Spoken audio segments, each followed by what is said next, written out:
Hello tout le monde, il m'a été demandé récemment dans un commentaire s'il existait un moyen de compiler plusieurs tableaux Excel qui ne se ressemblent pas forcément, c'est-à-dire qui ont quelques différences entre eux. Alors la réponse est oui, à condition bien sûr que les différences ne soient pas trop notables, parce qu'à un moment donné, il est difficile de compiler des informations qui sont complètement différentes. Néanmoins, s'il y a certaines similarités, on peut s'approcher d'une compilation qui reste acceptable.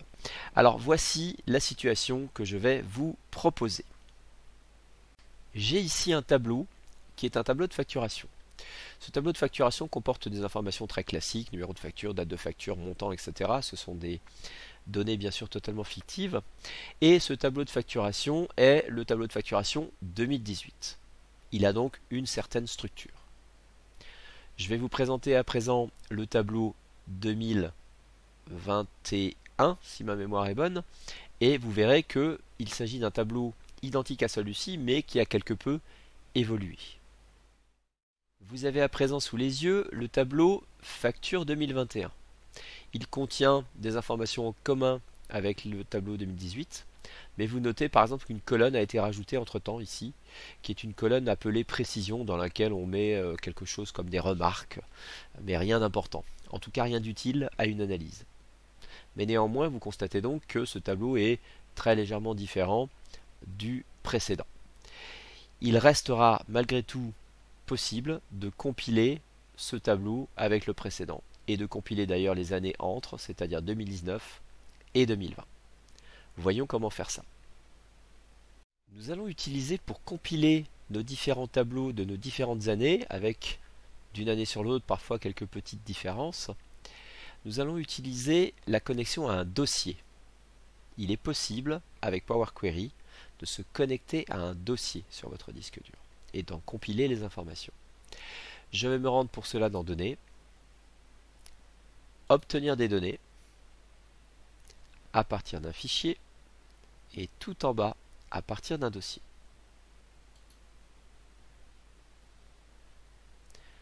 Je vais ici me connecter sur mon dossier facture, voilà qui est fait, donc je l'ouvre tout simplement, et à partir de là, comme vous le constatez, Power Query lit les fichiers à l'intérieur de ce dossier. Et l'option qui change tout est là en bas. On va pouvoir les combiner, les compiler si vous préférez. La petite flèche à côté du bouton combiner est importante puisque dans l'absolu nous souhaitons quand même vérifier le résultat que nous avons obtenu avant d'utiliser la liste finale de compilation de factures. On va donc choisir ici combiner et transformer. C'est ça qui va nous emmener dans Power Query. Si vous choisissez combiner et charger, vous chargez directement les 4 fichiers dans Excel. Donc ici l'idée c'est de passer par Power Query pour pouvoir aller récupérer les données. Donc on va y aller. Power Query se lance.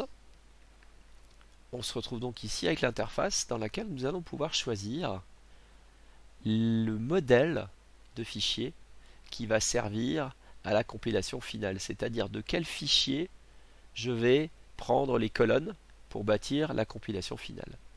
Et donc ici par exemple si j'ouvre ma liste, vous voyez que on me donne accès à tous les fichiers du dossier et je vais ici bien sûr prendre par exemple facture 2018. Pourquoi? Parce que c'est le fichier qui contient le moins de colonnes parasites, notamment cette fameuse colonne avec des remarques qui ne m'intéressaient pas du tout pour mon analyse. Et bien en choisissant ici facture 2018, et bien mon fichier 2021 lorsqu'on s'y connectera, exclura cette colonne remarque parce qu'elle n'était pas présente dans le fichier modèle que je donne ici. Donc je vais ici choisir 2018. J'ai ensuite le choix entre différentes feuilles de mon classeur ou différents tableaux.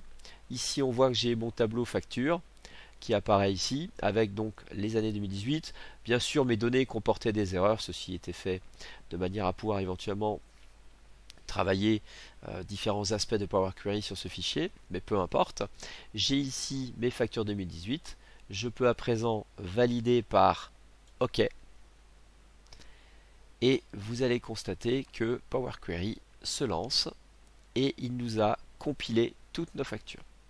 Si vous regardez bien, j'ai ici l'intégralité de mes fichiers et j'ai ici tous les champs de mon fichier 2018. Et pour ce qui est de mon fichier 2021, j'ai donc ici éliminé finalement cette colonne qui ne me servait à rien. Mais au final, j'ai bien compilé des fichiers qui n'étaient pas exactement les mêmes. Je propose de passer rapidement à quelques petites opérations de nettoyage sur ce fichier. Regardez, j'ai ici visiblement un passage à la ligne dans la cellule qui a été mis en place sur Excel. Si je fais ici un clic droit sur ma colonne client, je peux ici transformer et nettoyer la colonne. Nettoyer consiste en fait à enlever tout ce qui est caractère non imprimable notamment. Donc ici, je nettoie. Je vais ensuite, ici, quand j'ouvre mon filtrage, constater que certains éléments reviennent deux fois. C'est probablement un espace qui traîne ou quelque chose comme ça. Je vais donc ici refaire un clic droit sur client, transformer et supprimer les espaces. Je constate ici que ça va a priori un petit peu mieux. Et j'ai enfin des lignes qui affichent en tout cas la valeur null, indiquant l'absence de client. Je vais également les éliminer en décochant le null ici et en faisant OK. À partir de là, j'ai une base qui semble à peu près propre. J'ai ici les étapes que je viens de mettre en place. Vous voyez, le texte nettoyé, les espaces supprimés et les lignes filtrées. Autre chose que je peux mettre en place ici, c'est nettoyer les doublons. Si vous regardez, j'ai ici le nom du fichier, ici le numéro de la facture. Si je combine ces deux champs entre eux, j'ai une clé unique de 2018, de 2018. À ne pas confondre avec de 2019, de 2020 et de 2021. Si vous supprimez les doublons sur la base uniquement de cette colonne numéro, vous allez supprimer la facture 2 de 2019, la facture 2 de 2020, la facture 2 de 2021. Ça n'est absolument pas ce que vous souhaitez réaliser ici. Donc il va falloir supprimer les doublons en prenant en compte les deux colonnes que nous avons là. Je vais donc ici effacer mon filtre et voici comment supprimer les doublons sur la base de ces deux colonnes simultanément. Et bien regardez, je vais les sélectionner et ensuite clic droit,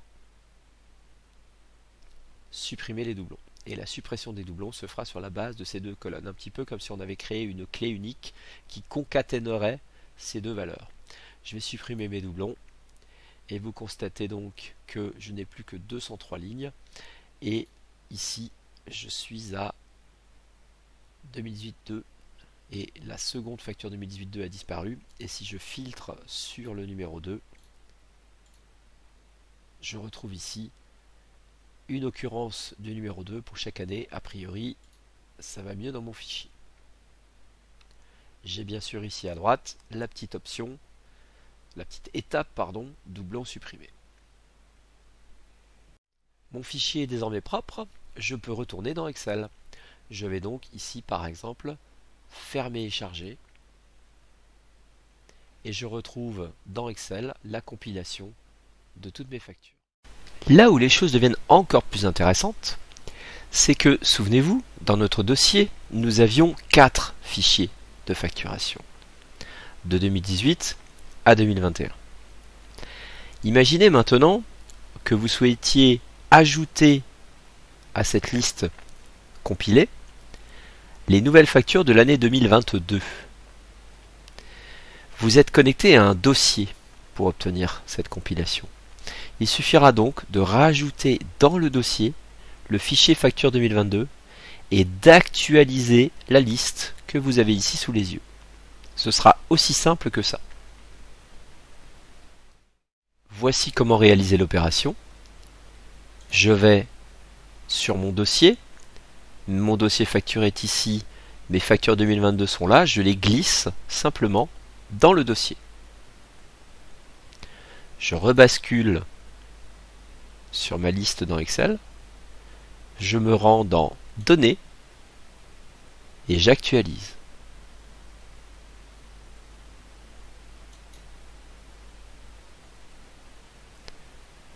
j'ouvre ma liste ici, regardez, mes factures 2022 sont là. Elles ont été simplement ajoutées à la compilation sans que j'ai besoin de faire quoi que ce soit d'autre que de simplement rajouter le fichier au dossier auquel je suis connecté. Et je peux comme ça rajouter chaque année mes factures ou chaque mois mes commandes, chaque jour mes commandes, peu importe. Il vous suffit de glisser un nouveau fichier dans le dossier, d'actualiser la liste dans Excel et vous êtes à jour. Sympa, non?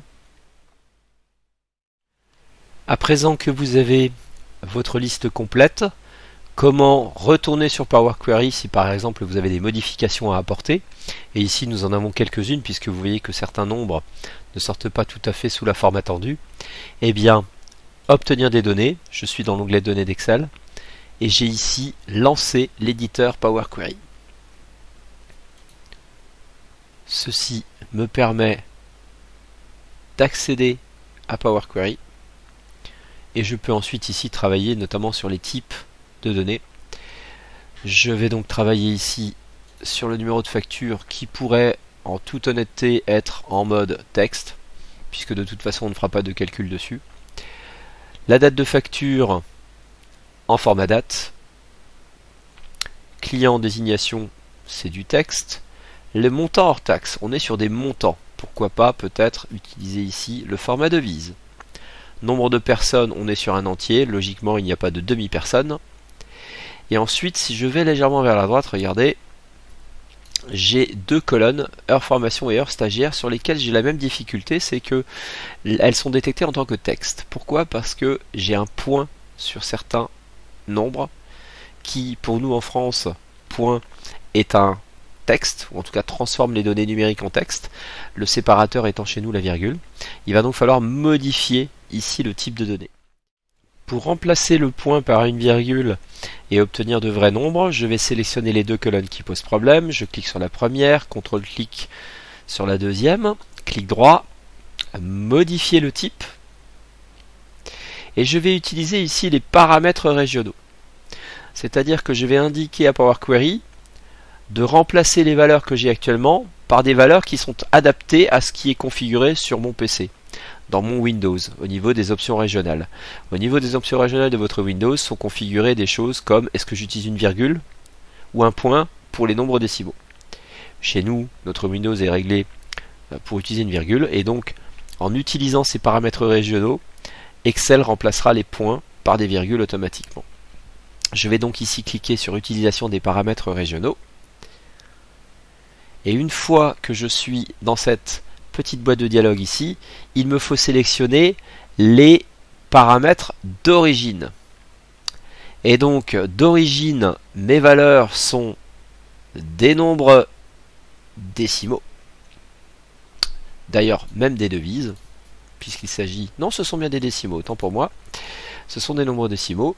Et ensuite, ici, au niveau des paramètres régionaux, le paramètre régional actuellement en place, c'est un paramètre régional anglais. C'est un paramètre régional États-Unis. Alors très honnêtement, anglais et États-Unis, ça marche souvent quand vous avez des points. Donc c'est celui qu'il faut tenter en premier quand vous ne connaissez pas trop l'origine du fichier. Donc voilà ici ce que je configure. Je valide par OK. Et regardez, j'obtiens ici des nombres décimaux. Effectivement, certaines durées en heures sont décimales. Et pareil pour les heures stagiaires. Elles sont décimales. Je peux à partir de là fermer et charger. Et regardez, la date de facture qui sortait mal sort désormais parfaitement, de même que les nombres ici. Notre fichier est prêt à être exploité. Vous pouvez ensuite en faire à peu près ce que vous voulez, des tableaux croisés, des graphiques croisés dynamiques, tout ce qui vous fait plaisir. Voilà, si cette vidéo vous a été utile, n'hésitez pas à lâcher un petit pouce sous la vidéo. Et en attendant de vous retrouver sur une prochaine vidéo, je vous dis à bientôt.